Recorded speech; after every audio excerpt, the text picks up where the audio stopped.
Welcome to Screw the Commute, the entrepreneurial podcast dedicated to getting you out of the car and into the money.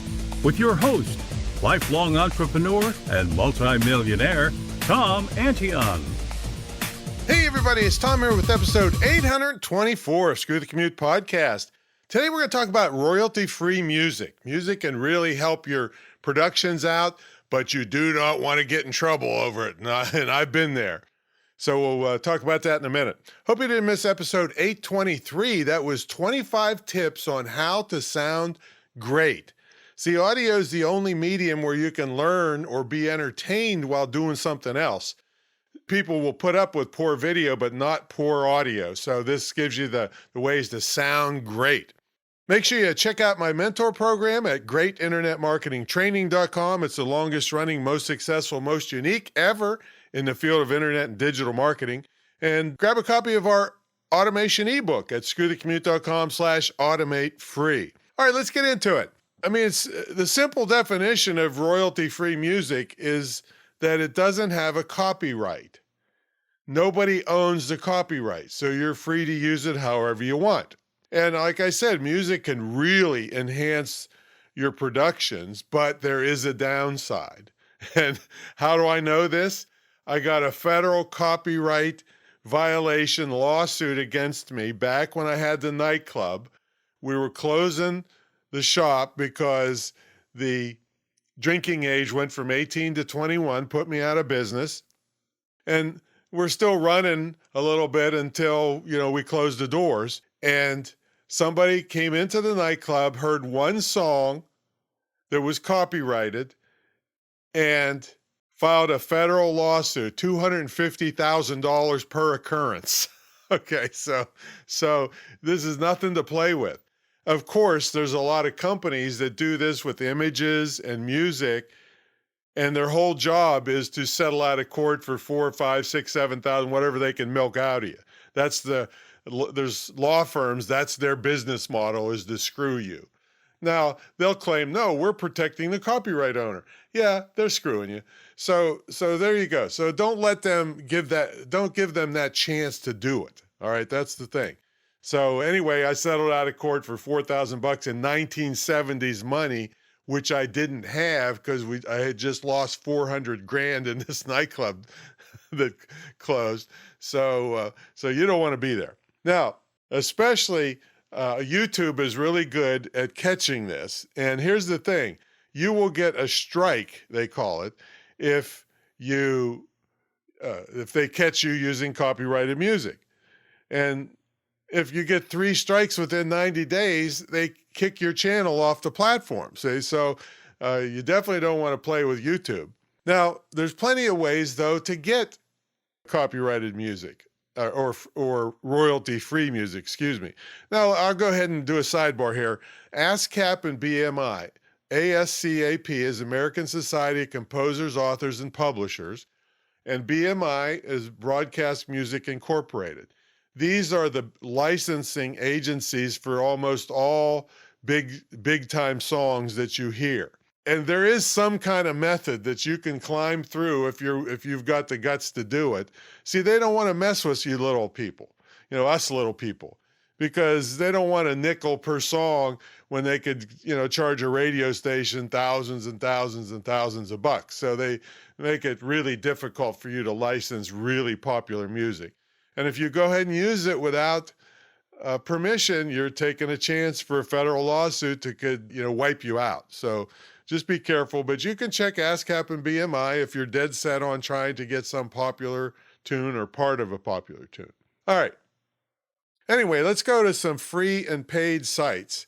Now, even if a site gives you free, royalty-free music, some of them, you got to read the terms of service, still might require you to give attribution to the artist.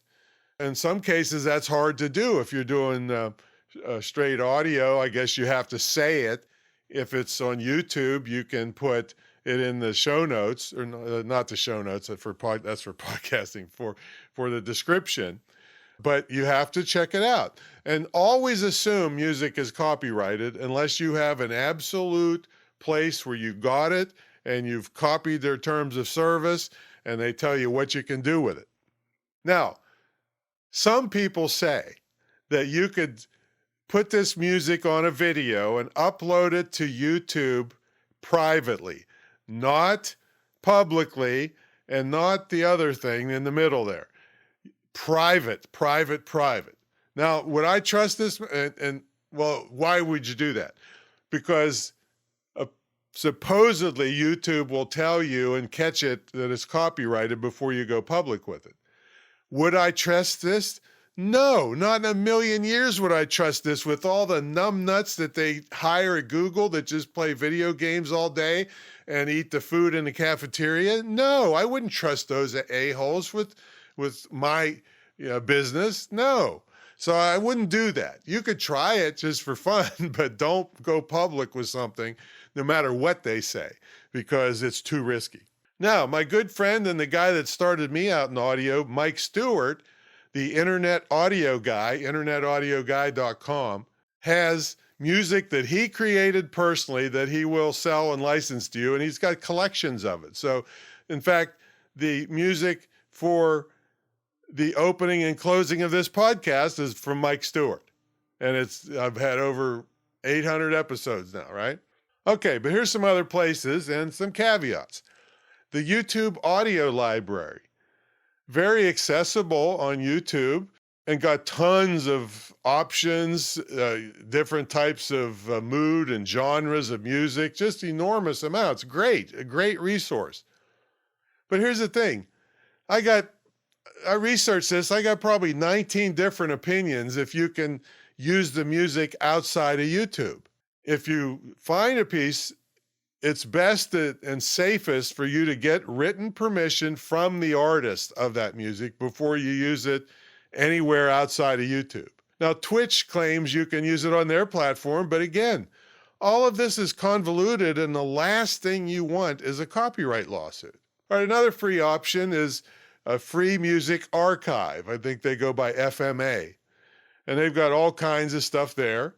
And they also have a paid version, I guess, for nicer music. I don't know how they determine that, but there we go. Now, if you're willing to pay, I know there's a place called Music Bakery. I think that's what it's called. There's a place called Premium Beat where you can buy a monthly subscription, I don't know, for like $65, and that includes 5 tracks per month if you're really a voluminous creator.